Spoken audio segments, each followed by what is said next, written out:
And welcome. Thanks for joining me for the first part of our 6-parter ARCHLine.XP online architectural courses, during which we are going to create a model which is a 2-story family house, part of a terraced building. So that's what we are going to end up creating. My name is Untitled. I'm the partner manager of ARCHLine, which is making the software ARCHLine.XP, your design software made for you. Now, normally I would have an event like this one along with my colleague, Mr. Pap, who's our resident architect, in our comfortable recording studio. But not today, because of the international relations or conditions that we are facing today. We are working from home, but that is no excuse. So if we want to keep the software available to the public, we have to create training materials, and that's what I'm doing right now. So a couple of things you have to know about me. I enjoy creating models. So sometimes I create models out of plastic or plaster, so like real world scale models of airplanes and dioramas. And obviously I'm a CAD nerd, so I like to create models just like the ones you see on the right hand side. If you have ever seen the content on our website called Remodeled in ARCHLine, most of the time I'm making these because I enjoy creating things. I like things when they are coming together, and for that reason, whenever we are talking about how do we get from here all the way to here, I'm not only going to tell you where to click and what to do, obviously we are going to cover that too, but I'm also going to tell you the tips and tricks I picked up along the way. So I'm going to show you how to save time, how to be a bit more efficient with your time. Now, let's get back to ARCHLine. I'm pretty sure that you already know the basics, what ARCHLine actually is. But in a couple of words, I'm going to tell you what we are offering. So, the ARCHLine.XP product family consists of 3 different products. First of all, we have ARCHLine.XP LT, which is the lower version of ARCHLine. It's targeted for smaller projects, family houses, couple of story buildings. Now, if you are looking for something more, that's what ARCHLine.XP Professional has to offer, and that's what we are going to talk about today. ARCHLine.XP Professional is a BIM software which has features for interior design and architecture alike. And at the end of this series, we are going to look at ARCHLine.XP Live, which is a fully immersive architectural visualization software, which is there to create 3-dimensional visual walkthroughs of the models that you're creating. I think it's better to demonstrate that with a video, but at the end I'm going to do that. So let's jump back into ARCHLine. This is what we are hoping to achieve, and by today's end we are going to have the first 2 stories of this building. Now, how do we get started? Obviously, when you are working in an architectural environment, more often than not, you have files available to you, and that's the time when we have to talk about import formats. What are the file formats that you can import into ARCHLine? Because let's face it, more often than not, you are going to work on something which somebody has already started creating. And since there are many import formats in here, I'm very interested to hear what kind of software are you using at the moment. Please use the chat bar either next to the video or below the video to submit what kind of files or what kind of software you're using at the moment. The ARCHLine.XP import can be categorized in many different categories, but generally we are importing line work. So for example, Dxf Dwg Drawings. We have connection to other BIM software products, and that goes for our IFC or RVT or RFA file formats. You can also import PDFs, SKP file formats. So there are many formats, but actually 2 things to highlight here is the render connection. So we connect to many external renderer software. So if you already have a renderer software, that's not a problem, we can connect to it. But the most important, what we are going to focus on today, is the Dxf Dwg Drawing. Now, without saying trivial things, Dxf and Dwg Drawings are the exchange formats for line work. So we are not looking for 3-dimensional data here, we are just looking for lines that we can use for additional drafting. Now let's see how that works. I opened up a very clean project, so there's nothing currently in my ARCHLine version, but I'm going to import a line work here, based on which I can continue my work. Actually, there are 2 DWGs I'm going to open, and if you have already downloaded the course material, then you know what to look for. So we're just going to import DWG.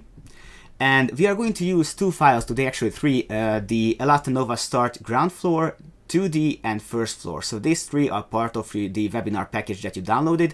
Link is in the description of the video. So we start with the 2D DWG, which is actually going to be the whole plot where the building is going to be. Now, based on how your line work is organized, you may or may not have a complete preview. And you also can decide on the units based on which you are going to interpret the AutoCAD units, and you have a ruler here which tells you how big actual things are. Now this ruler doesn't help us at the moment because we don't see that many things, so at this time I just suggest to accept what you have and import the drawing. Now we see that this is actually the survey of the city block where this building is going to be. So we see the neighboring buildings, and this is the part where we are going to work today. Now, how do I know that this line is actually in the exact scale?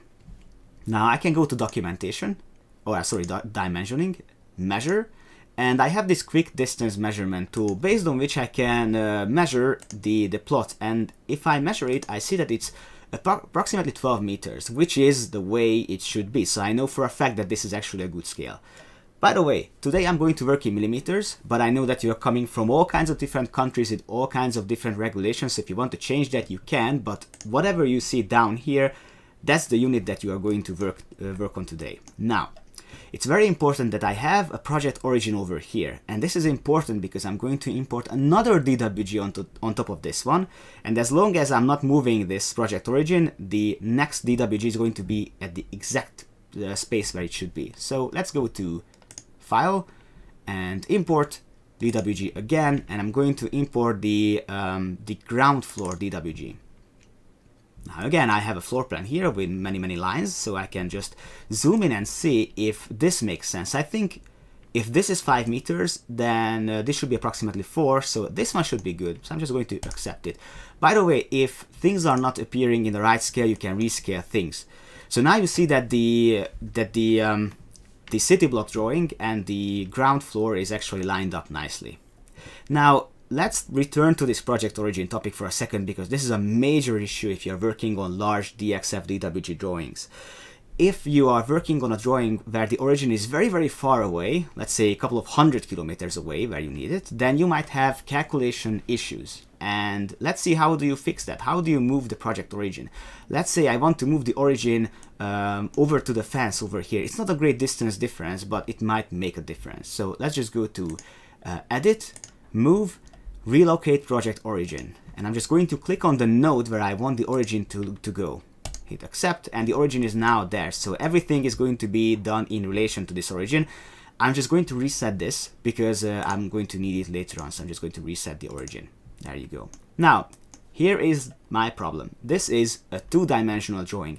How do I turn this into a 3-dimensional building? And for that, we have to talk about the building menu up here, which is holding all the components to create architectural drawings, including walls, slabs, columns, doors, and windows. Let's first talk about walls, because I have to somehow turn these lines, these are just lines, they are not helping me that much, turn them into 3-dimensional wall models. Before I do that, right click on the wall and let's go to the properties. Let's see what kind of walls I'm going to work with.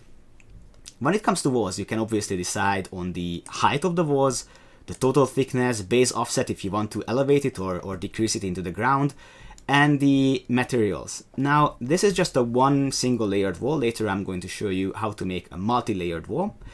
And one important thing is that whatever you are creating, you can save it into something that we call styles. Now, let's talk about styles for a second. If you select the wall menu, then you see that you have all kinds of walls available at your disposal. Multi-layer, single-layered. Let's look at something which is multi-layered, like this one, a core layer and 2 plastered layers at the end.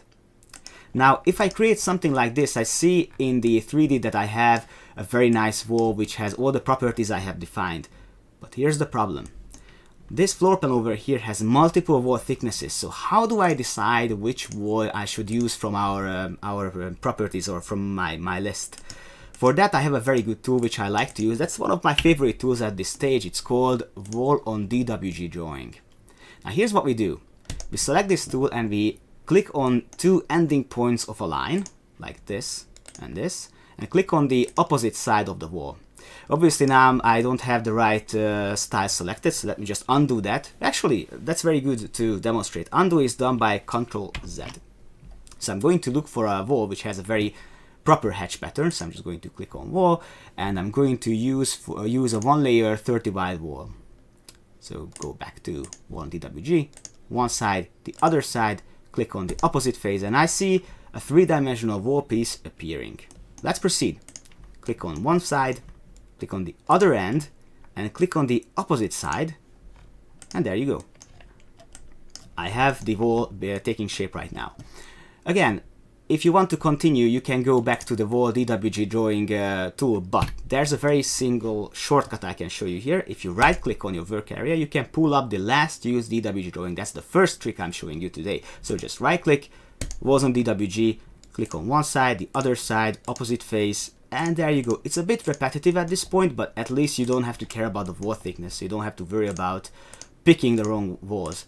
This is actually a good time to just click and redraw the whole thing. If you enjoy listening to music while you work, I recommend that you pick something which is there to inspire you. I sometimes like to listen to something instrumental, so it's not taking my attention away from what I'm doing. So I have the main walls now, but there's something wrong. I don't have the right connection. How do we amend that? First of all, let's investigate how do I change the focus of what I'm working on. I click on this window, so whenever I click on the window, I see the blue header activated, and I click on this button over here, which is going to magnify the window I'm working on.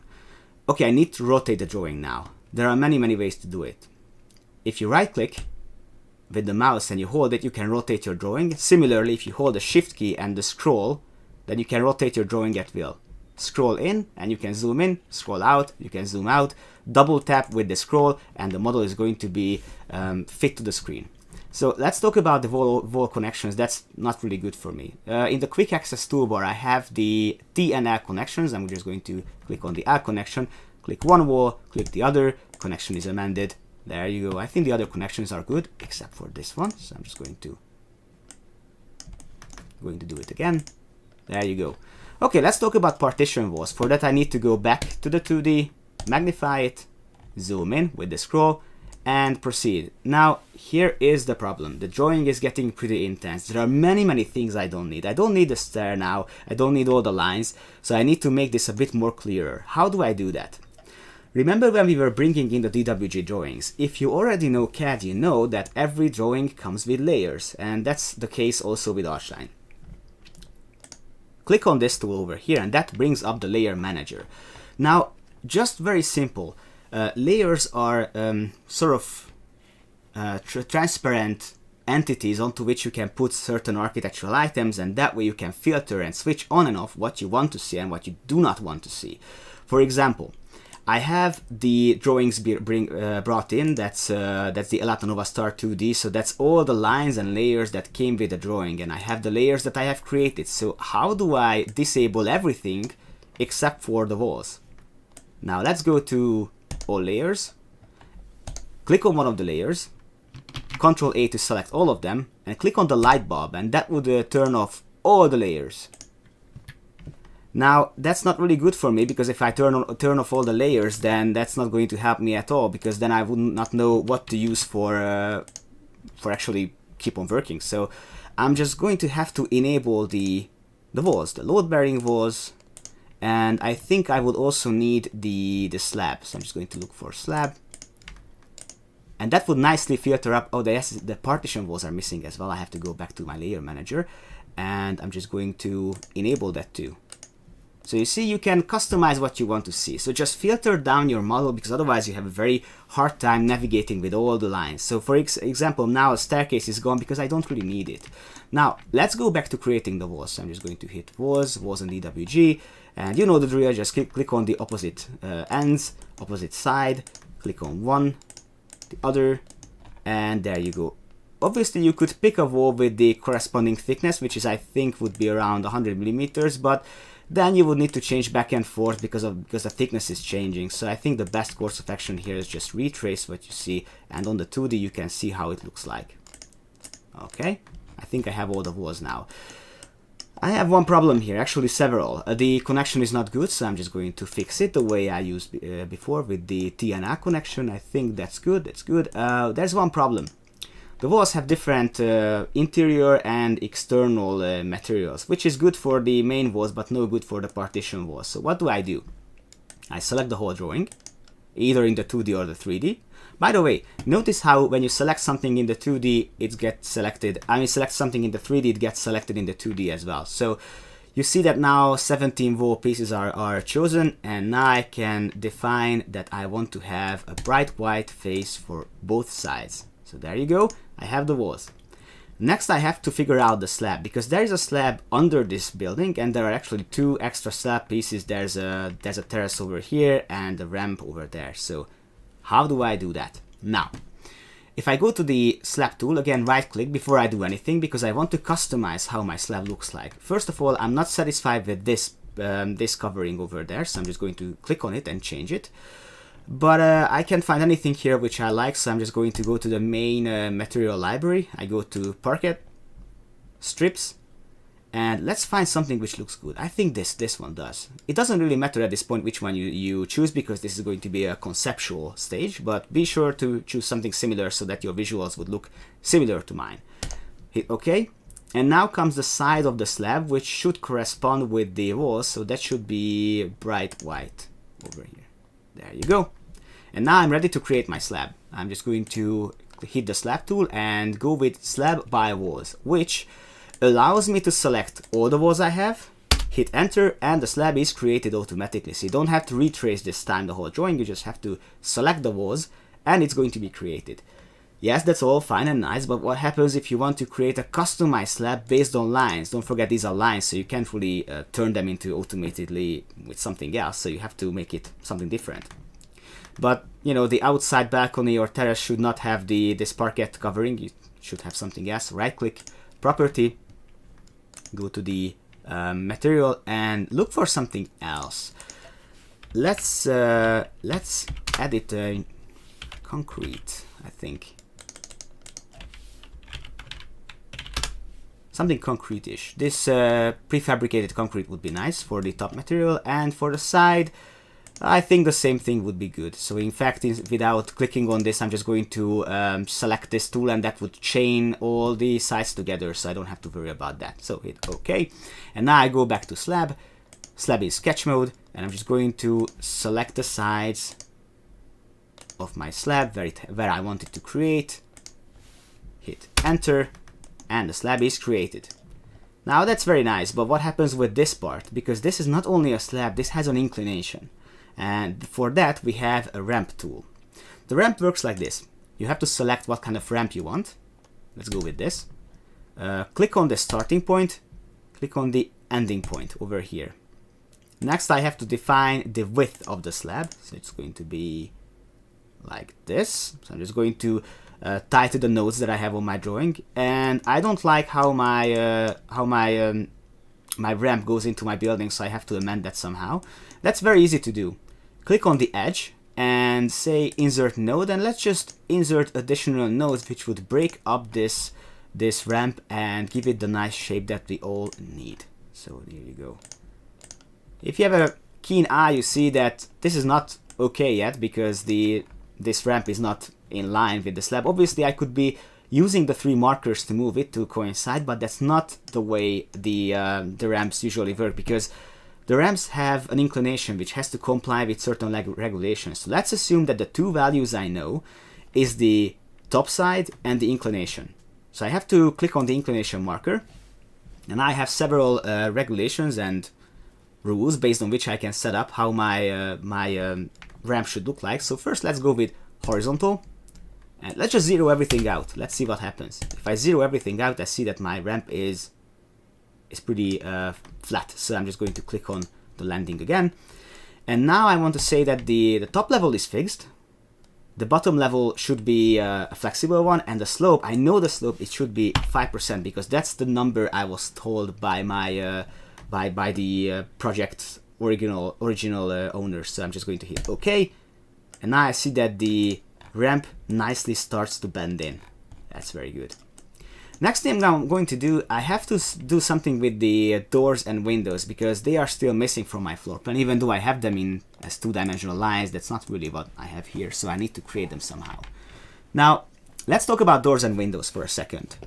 So doors and windows are parametric elements, meaning that you can fine-tune them, you can open them, you can change how they look like. Let's see a few examples. So I see that most of the doors and windows are the same here. Let's just first see how the doors look like. So If I click on the door menu, I can choose from a palette of predefined doors. For example, I want to have a one-sided door, and I have different styles here again based on which I can work. For example, I want to have a door in a load-bearing wall. I just have to click on the wall, decide the opening direction, and there you go, the door is in the wall. What happens if you have a door that you want to create based on existing drawing? I'm just going to click on the door, hit delete, get rid of this because I'm going to now do something else. I'm going to use the line drawings. So right click on the door. Before I do anything, I have to fine-tune how this thing looks like. I'm not satisfied with the material. I'm going to click on the solid panel. I'm just going to look for something else by clicking on this house icon and type in the name of the material, which is going to be wood paldo. Okay, now the frame is good, the wing is not good, so I'm just going to click on that, and here you go. I see now a short list of materials which all have this kind of orange triangle in the top left. That means that this content is at the moment being used in my model. So if I use this wood paldo material once, then I can just go back to the short list and pick it from here. There you go. Now I know that the distance from wall line for this door should be 0. Height is good. Let's hit OK. Now what do I do now? I click on door by 2 points, click on one side of the door, the other side, and click on the opening direction. There you go. So once, twice.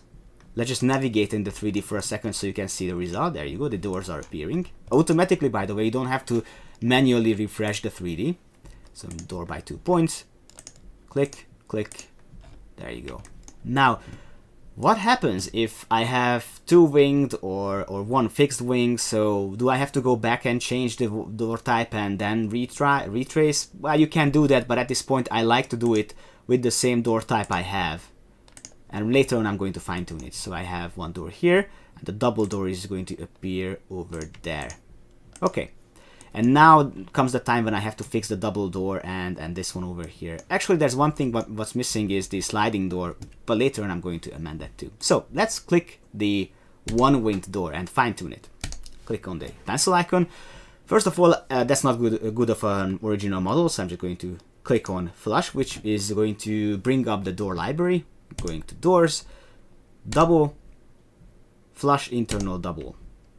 The software now asks, okay, do you want to keep the previously set dimensions, which is the height and width? Yes, I want to keep that. But what I don't want to keep is the thickness. I have to change that to 100 millimeters. Okay. And now I have a nice two-dimensional and 3D representation of the doors. Let's proceed with the entrance door, which is still not good for my purposes. I click on the door, click the pencil, and I'm going to say that this is going to be a double door as well, but one side is going to be fixed. Yes, I want to keep the previously set dimensions, and the distance from wall line, I think I should decrease that or increase that. There you go. So nice, the doors are now there. Let's proceed now with the windows, and after that I have to look at what happens if I want to change something in my floor plan. So doors we have already covered. Let's see how windows are different. Sorry, I was talking about windows at the same time. So when it comes to windows, they work with the same logic except with one difference, and that is the sill height. Because you have to care about the sill height of the drawing, so I'm just going to pull up the window menu and look for something which fits my purposes. I know for a fact that these windows have a trial sort of division, so I'm just going to look for a window which fits my purposes. I think if I type in divided frame 1x, that brings up the thing what I'm looking for. There you go. The sill height I have to change. It's going to be 0, and 110 should be the thickness. Redraw. Okay, I'm still not really satisfied with how this looks like. It has to have the same materials as the doors. So I'm just going to click on the solid material and go with wood paldo. Okay, and I think this is good. So let's see what happens if I want to recreate my floor plan with this. So I'm just going to click window by 2 points. Click on one side, click on the other side. One side and the other. Okay, there's a couple of windows over here. So what happens if I want to create, let's say, a corner window? That's an exciting topic over there. So let's see what happens. So again, just right click, window by 2 points, and click, click, again, click. Okay, I made a mistake over here, but that's not really important. Later on, I'm going to fix that. Click, again. There you go, we have the windows set up. There are a couple of things what I have to figure out. First, let's talk about the corner window. How do I link them up and make them look nicer? For that, I have a tool which I can use both in 2D and 3D. So let's go for window, windows on wall corner, join two openings to create a wall corner. Click on one window, click on the other. Okay, again, that's not really good for me because there are gaps now. How do I fix that? It's easy. Click on the window, click on the ending point, change size. There you go. Click on the window, click on the ending point, change size. Okay, one thing is not good. I'm not sure if you realize, but I don't like the sill. The sill is not in harmony with the material of the window. So how do I select all my windows and change the sills? It's easy. You select the whole floor plan, just like that. And I see I have a bunch of elements selected, but how do I filter down to windows? Just like that, from this quick filter down. That's trick number 2. If you filter it down, you see only the windows are selected. So if I go to the sills, I can just click on wood pedal here, and I'm going to change that here too. And there you go. So it's fixed. But I see that the mullion, the connection between the two corner windows, is still not good. So how do I fix that? If I select the window to which the mullion belongs, let's see, if I select this one, there's no mullion, but if I select the one on the left, there is a mullion. So I just click the pencil and I go to the built-in materials, and body material should be wood pado. There you go. Okay, it's getting together, but there's actually one sliding door here missing, so I'm just going to have to add that too. So again, what I do is I go to door, right click, and I'm just going to go with a sliding door, which should be at this point I have to use some quick help because I have it written down which sliding door I should use, because I don't want to use the wrong one, because then you might have a different result over here. So that's just going to be something. Yes, let's say it's going to be glass sliding in one. There you go. Okay, about this door, I see that the distance from wall line should be 50 millimeters, and again, door by 2 points. Click the two ending points and define the opening direction like that. Okay, if I consult my drawings, I see that there are still two things I have to get right. One is the height of this door, which is not good because I know that this should be higher than the rest. So I'm just going to click on the door, and it's a perfect opportunity to show you how to modify the door and window properties in the 3D. Just click on the marker and submit 2400. And there you go. The other thing is that, and that's just a side note, you don't have to do this, but I'm just going to show you anyway. What happens if the material of an opening is different in the inside than on the other side? Especially on older buildings, historical ones, you are not allowed to change the external face of an opening, but inside you can paint it just fine. So how do you make that? Click on the window, click on the pencil icon, and go to the material tab where you can have external and internal frames. And let's just change the frame to something else internally. Bright white should be fine. So that's how you do it. I'm just going to undo this because this is not needed for the rest of the course, but I just wanted you to know it's a Ctrl-Z to go back. Okay, let's talk about the slabs over here. I consulted with with the project's owner, or the one who ordered this project, and turns out that he doesn't really want this kind of material. This doesn't look fine. He wants to have some kind of concretey thing. So if I change it now, I do not know how to log my changes. So there should be a tool which is able to log the details of an element, and then I can see exactly what happens on my drawing. And for that, I have a tool which is called tags.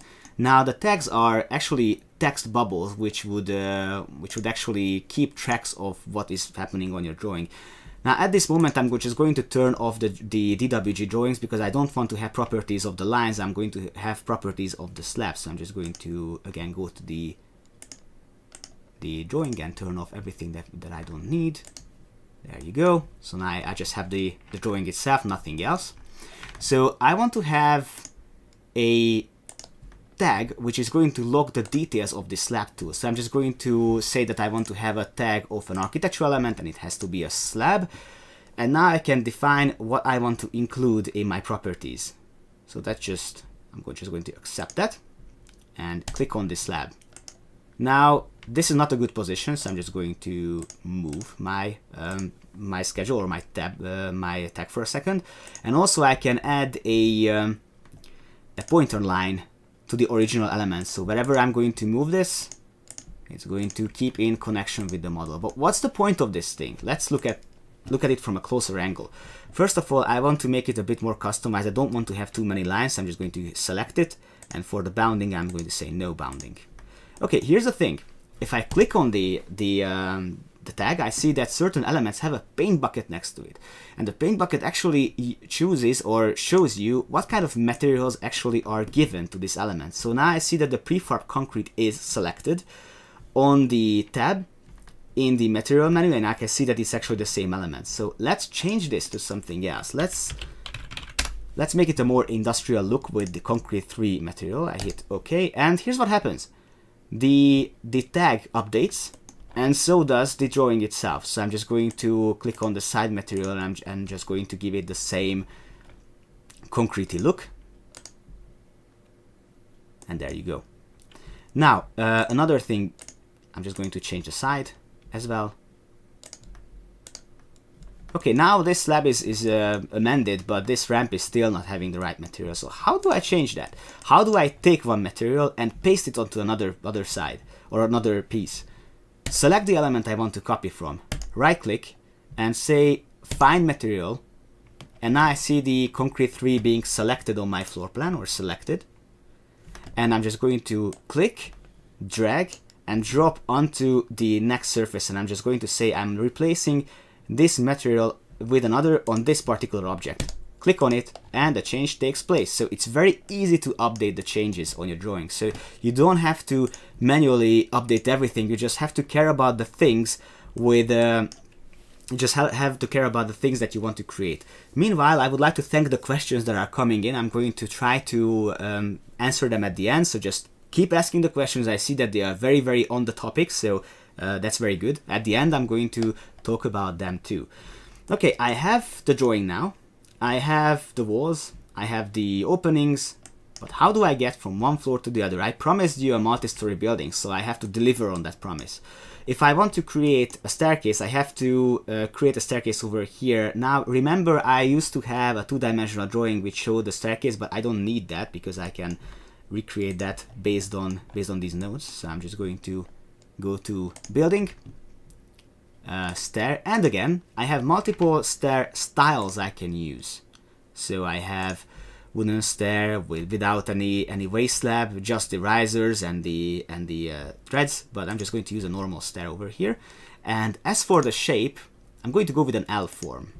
So I click on the starting point of the staircase and I start to draw my stair, but the stair is not going to be created on the right side, so I'm just going to hit right side, click on the corner node, click on how high I want this staircase to go. Here's the trick. I want to make the staircase go to this level. How do I tie to this point? There are actually 2 ways. You either move your cursor over there and these green axes appear. That's trick number 3 for you. Or you just hit the shift key and that would lock the staircase in a horizontal or a vertical position and just tie to the point that you want to tie to. Okay, this staircase is not actually at all good, so this has to be fine-tuned. So let's select the staircase, select the pencil icon, and let's go through the properties of the staircase. First of all comes the stair's height, which is currently 1,800 millimeters. Okay, how do I know where to get or how high this has to get? Now, I can either submit the value, Or I can just say that, listen, this stair has to take the floor height into consideration. And boom, the staircase now goes to 300 millimeters. Okay, the question here. How does the software know that this has to be 3000 millimeters? Let's just hit OK for now and find out. The software comes with a floor structure. Now, when you create a building, by default, you are going to have 4 different levels. Basement, ground floor, first and second floor. This you can fine tune, and also you can fine tune the height as well. Yes, that's all fine, but how does this thing turn into a nice staircase like that one? So for that I have to go back to the stairs properties and keep on talking about what I can fine tune. So hit the stairs, and first I have already talked about the 3000 millimeters, that's fine. Next thing I have to define is the number of steps. I see that there are 3 steps here and 9 there, but that's not good. I want to have N2, the second flight of stairs, to have 13 steps. Okay, if I submit a value like that, I see that something happens, the software is calculating, and some values are going to be gray, the other ones are going to be red. Now, the red values mean that based on the current settings, which are under here, by the way, and under the cogwheel, you can fine tune that, but I'm not going to do that now because that's going to be a bit off topic now. So based on the values that I have submitted, this value, the 650 millimeters, is not going to be ergonomic. Does this mean that the software is not creating the staircase? No, it doesn't. It just tells you that based on the current values, this is not going to comply with the regulations. You can create all kinds of staircases you want, but the software will tell you that what you created is not going to be that comfortable. I know for a fact that it's going to be, so we don't have to worry about that. Next, I have to fine-tune the width of the flight, which is going to be 1200 millimeters. Sorry, I have to, yes, submit this value. Okay, and I can define the length of the flights. I'm not going to care about that. Now the software tells me that one of the flights is not long enough, but I don't really have to care about that. Just hit OK. Now, yes, the width is not defined yet. Was it 1200 maybe?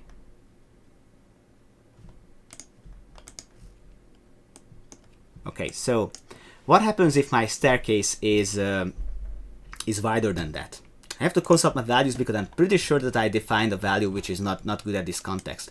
What I want to show you is actually what happens if you want the staircase to cut the walls. And let's just go back to the staircase and let's see what happens if I define these values. Yes, I have the number of. Meanwhile, I have the sort of the cheat sheet opened up for me, so I can see exactly what my staircase should look like. So 3000, this is good. Number of steps is 16. I'm just going to add 1200, or was it 1300? Yes, it should be.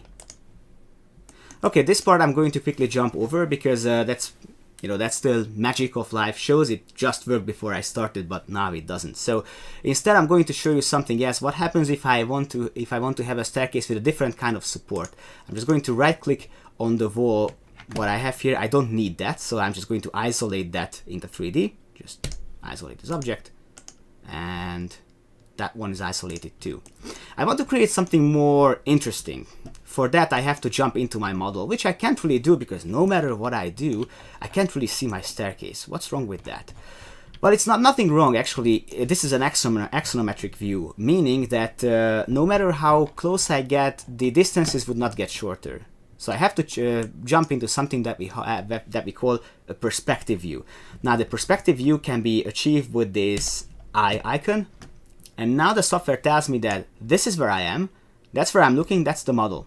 So that's what I see. If I click on the red marker, I can drag my camera closer, and now I see the staircase just like that. Okay, that's going to be good, so I'm just going to hit the plus icon, and now I have a view saved over here. Later on, we are going to return to that. Don't have to worry about that. So let's click on the staircase and go back to the properties and dig a little bit deeper. If I go to support, I see that currently my staircase has a waist slab, which is this white part over here, which is 150 millimeters. but I don't want to have a vase slab. I want to have a stringer. Now the stringer is something you can use to give it like a normal support for your staircases, like a middle one. So if I enable the stringer, I have several options in terms of where the stringer has to be. So let's just go with middle, and how the stringer looks like. So it should be a middle stringer stair support, a basic one, and there you go. Looks like there's a problem over there. I think I have an extra node. Maybe that would explain why my staircase is not looking the way it should. So if I go to the stair properties, I go to step geometry, I see that accidentally maybe I misclicked, but this is actually one of the steps is actually a landing. So that's not going to be good. It has to be a step. Hit OK. And I'm just going to regenerate the support over here. So I'm just going to click on the staircase, go back to support, and going to say that this has to be regenerated just like that. So you can have a very nice like middle console for this staircase. Let's just add another one. Let's see what happens then. So I'm just going to click the staircase, go to support, and instead I'm going to go with this. So I suggest you just experiment. In fact, if you have a very adventurous mind, or you're not afraid of falling down on the stairs, let's just select the properties then and disable the stringer, and then you end up with the steps themselves, which if you combine them with riser boards, which are over here, let's give it a slanted riser board, then you end up with something like this. So again, this is a scenario which you can use. I'm not going to go with that one. I'm just going to undo this, and I'm just going to go back until I have a vase slab, because that's what I'm going to work on as we go on. So I'm just going to go back to support and go with a vase slab. Okay. Next thing I have to do, I promised you a multi-story building, so that's what we shall have. But how? First of all, let's go back to axonometry. I'm just going to click on this item up here and go to any of these views. So I'm just going to go like this. How do I make this building have an additional floor? Which is to say, how do we get to the first floor or second floor if you're coming from the US? Here we would say ground floor and second floor. You see that the first floor is very similar to the ground floor, but there are some differences. So how do I copy this without having to work too much? What I usually do, I select the whole drawing, and I just click on the 3D on the things I do not want to copy. I do not want to have the partition wall. That one, that one, that one over there. I do not need that either. The staircase, I don't need it. So I end up with this. And now I'm just going to, oh, that one I don't need either. I hit Control and then just click on the elements. And I unselected a bunch of things. And now I'm just going to say copy objects to first floor. And there you go. You have an additional element. With additional walls I have to delete. Maybe I have forgotten to select them.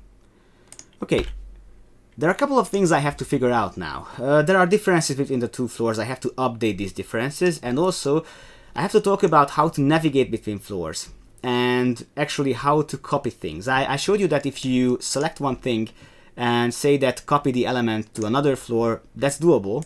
But if you are in the floor manager, I can just simply copy elements from here. So I'm just going to select the ground floor over here, and I'm just going to say I want to copy elements, and then I can just select the elements I want to copy. So I'm not going to do that again because I just did. First problem, how do I get from the staircase to the first floor? I select the floor plan, hit page down to go one step down, hit the staircase, and under the staircase menu there's a cut slabs above stair option, which would nicely cut the slab. So that's good, that's fine. One thing is actually filtered out as a problem.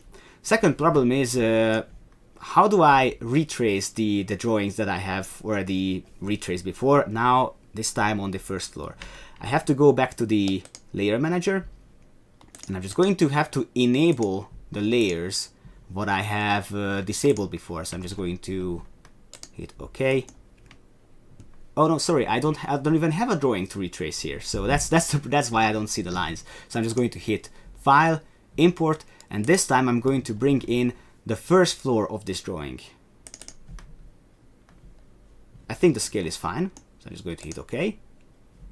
Yep, I'm going to place it, and now I see the 2D lines superimposed over my lines. I see several things here that I can retrace, so I'm just going to use the Vol on DWG and do the same thing as I did before. There's no magic over here. I'm just going to select the walls. In fact, I'm just going to highlight this window so I have more space to work. So first, I'm going to retrace the walls, and then come the windows. It's pretty repetitive, but that's the best way to do it without having to worry too much about the wall thicknesses. There you go. Again, if you have questions about what I have showed you so far, feel free to ask. At the end, we are going to look at the questions just fine. So I'm just going to... Okay, walls are good, except that the materials are not good. So I'm just going to highlight all the walls that I have in my drawing on the first floor. I just Control and click, and here they should be bright white. And I have to retrace the doors. Before that, I have to look at it. Ah, yes, there are some problems with the connection, so I'm just going to click, amend it. Again, if there are too many nodes on your drawing, this is going to inevitably happen, so let's just keep an eye on that. So, going back to door, I'm just going to pull up a flush door. There you go. I think the properties are good. Distance from wall line should be 0. And I'm just going to retrace the drawing just like that. Click, click. There you go. One door here, another one there. And let me show you what happens if you want to copy a door. Because I have one here, and I want to place another one there. So this I want to mirror there. So here's what I do. I select the drawer. Now it's not easy to select it because there are many things on top of each other. You see that I selected a line. So let me just use this quick jump list to go to my door, hit this arrow icon, move a copy, and I'm just going to move my copy over here. There you go. Use whichever is easier for you. Honestly, that's actually the workflow. Just you don't have to use the same things over and over again. Instead, use what is applicable on that particular scenario. Let's have another one here. Okay, another difference between the first and the second floor is that this should not be here. This should be instead a window, as we see on the drawing. So how do we create a window based on that? Now, it's not really easy because I see that this window has a different size than that one. So I'm just going to click on the window that I have, click on the node, move a copy, and I just copy paste this window on top of the other one. Click on the window, decrease its size, and then we have to crank up the sill height and crank down the height of the window. The height I know for a fact is 1200. Let's hit enter. And the sill height is going to be 900. Again, you can do this in the 2D, on the 3D, based on these markers. There's another copy of this window over there. So what do? Move a copy. And there we go. Let's just line it up. Okay, so nice, I have actually 2 floors. But a couple of things are still missing. And those things are the balconies and the railings. So that's what I'm going to look at next. For the balcony, I'm going to use the Slab Tool, just like I did before. I'm just going to make sure with the page up and page down buttons that I'm actually on the right floor. So this is the ground floor, this is the first floor. So this is what I have to retrace. I go to the Slab Tool, and I think it has to be a material which is similar to what the walls are like, and that is bright white on the sides, on the top. And I think the bottom material should be white ceiling. There you go. Hit OK. And now I'm just going to retrace what I have here, which I can do using this tool, Slab in Sketch Mode. And I'm just going to highlight and retrace what I have over here. There you go. Click, click, enter, and the slab is over here. I'm going to return here in a second to create a railing, but before that I have to create a roof over here, for which I again have some numbers which I have to pull up because I don't know them on top of my head, and I have a very nice sort of content here which I can use. You can fine-tune these things as you go, but it's better to sort of get them right on the first try. So here I want to have two slabs on top of each other, which I can create by clicking on the Slab Tool and first slab in sketch mode, retrace what I have over here, hit enter. Slab is created, but it's way too thick, so I have to change its properties, which I can do by clicking on the slab, and here the height should be -100, and the base elevation, you see how things update right away, you don't have to manually update things, and the base elevation should be -300. There you go. Now all I need to have is another slab on top of this one, so I'm just going to right click and slab in sketch mode, and just retrace the slab that you created, only this time its values are going to be different so that they would nicely line up and create this kind of multi-layered sort of roof over here. So I'm just going to select the new slab that I've created, and the materials for this are fine, but the height should be -100 and -200. There you go. If you want to change the materials, you can do that here. Let's return to the railing, and let's see how do we create one. Now, railings are special tools in a sense that you have to create them once and then you can fine-tune them in a similar fashion as you would do with a staircase. So let's just see how they are done. So let's just navigate on the 2D where the railing should be and go with the railing menu. Now if I click on the railing, I see that I have many different kinds of railings, all kinds of panels and lines and balusters, and I think the metal railing with glass would be just right for my purposes. So I'm just going to click where I want the railing to go,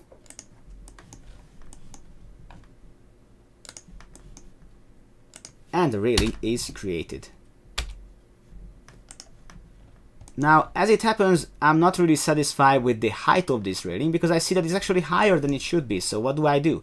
I click on the marker and I click on the blue marker, and if I click on that, I can vertically move my railing, so I can push it downwards, and I type in 100 millimeter would be fine to. Actually, let's make it 200. It's not an additional 150 would be fine.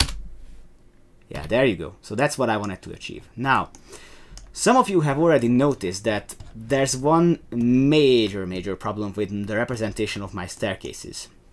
Let me show you why that is. For now, I'm going to get rid of the imported Dwg Drawing, and I'm just going to disable the first floor, and you will see right away what the problem is. The problem is that I don't see the staircase. Okay, how do I do that? How do I make a staircase 2D representation appear up here and not only here? So for that, I have a very nice trick for you, and that's going to be trick number 3 for today. So click on the staircase on the ground floor and go for copy objects to another floor, and I'm going to copy it to the first floor, but only I'm going to make a pseudo copy. Now a pseudo copy actually is only a 2-dimensional group, which is not the original element, only it just looks like it. So if I want to fine-tune this, you can do that. So click on the element, right click and edit group, and now I can fine-tune how my group looks like. Select elements you don't need, hit delete, and select this element over here, which is delete between points, and then you can just fine-tune and get rid of the things that you do not need. So if I have way too many excess lines, then I can do that. In fact, I'm going to have one line over here. How do I do that? 2 ways actually. You either go to drafting and select line, or if you have already used CAD, you just type in line, and just click. So now all I have to do, I just have to get rid of the things that I don't need. There you go. And when I'm done with this, I just have to trim this line back, it seems. Oh, I had an extra excess line. When I'm done with this, I just click on the group, and I'm going to say I'm going to close the group, and from now on the representation should be look like. I think I have two groups on top of each other. I have to go back to this and see why it did not work the way it was supposed to. But anyway, that will be the idea. You can select the group and edit it the way you want. Another thing that comes up as a question more often than not is how do I define the line weight of this drawing? I can do that up here. So if I go to the view control bar and I drop it down, I see that I can choose between different line weight scales. I can go back to 1 to 50 and I go down to 1 to 10. This does not affect the printing scale. This just affects the way I see the model now. So for now, we are going to stop here. So we are going to stop modeling here, and tomorrow we are going to move ahead with the roof and the gutters and other elements, all exciting parts. But let's first now look at the questions that we have. Oh, there's quite many. So there are some Spanish questions I don't quite understand, but I'll try my best. Okay, how do we draw shutters on Windows? That's a good question. For shutters, we have a library. We have a library in which we can either add a window which has a built-in shutter with it, or you can go with the object itself and find the shutter which you need. The shutter one leaf, I think that will be fine, so I'm just going to go to this window and I'm just going to place it like that. Okay, this doesn't really look good on this model, but you get the idea. One important thing is that you can fine-tune how this shutter looks like. I'm just going to go to the 2D and open up its properties, and you can decide how many parts you have in there, what the height is, what the material is. But that's the idea. That's how you create a shutter based on the window that you already have. Let me just get rid of this because I really don't like it on here. Okay, question: is it possible to build from scratch a wall with thermal insulation, so on section we can see the different elements of the walls and make a printable detail of the workers? Now, that's actually a very good question, because as you have noticed, this was a conceptual model with one layer walls and one layer slabs. That's almost never the case, so you have to know how to create something more elaborate than that. And that we can do with building, wall. Right click, let's go to property. If I click on edit compound walls, I can build up a wall of many layers. Let's say that this wall has 3 layers, 100 millimeters each, brick on 2 sides and insulation in the middle. How about that? So I'm just going to decrease this to 100 millimeters. And I'm going to make 2 copies. You see right away that it has 3 layers. So I'm just going to click on all of them and I see the fill pattern. This layer should be stone wall, that's fine. But this one should be thermal insulation. I'm just going to click on the edit tool. And here I can define what kind of hatch pattern I want to have here. I can have many from this list. I'm just going to use thermal insulation. Okay. Sorry, I managed not to hit OK once I have set up things. That's something what we do when we are looking at something else. So you see right away that the result is this. Now let's see how this looks like in action. So let's hit OK, and I'm just going to create one wall over here which has the exact patterns. If I go in the 3D, I see that it has the 3 layers. More importantly, and that is very interesting, if I go back to the compound wall and I define the material to something else, let's say it should be insulation, thermal insulation, this one, then even the middle layer would have a different representation in the 3D and on the 2D as well. The next logical question is how do we save this into a sort of factory default? If I select the wall and I click on the style manager here, I can just click new and I can save this into a multi-layered wall webinar name. The folder should be webinar wall styles, and there you go.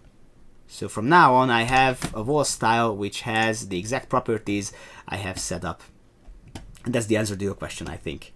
Okay, I'm just looking at the other questions. They are very good to keep this topic even more relevant. So that's how far we are going today. Tomorrow we are going to, as I showed you, talk about how to create a roof and other elements, and later on we proceed with documentation, sections, elevations, quantity takeoff, schedules, and don't forget that this is what we are hoping to achieve. So for now, I'm going to thank you for your attention for today. Thank you for staying around and looking at how this building looks like. I think I can be satisfied with the result, but tomorrow we are going to make it even better. So be sure to stick around. If you like this video, then give it a like, a thumbs up, and subscribe to the channel. And see you tomorrow at 11 when we are going to keep on working on this model and create something beautiful. Thank you for your attention. See you next time.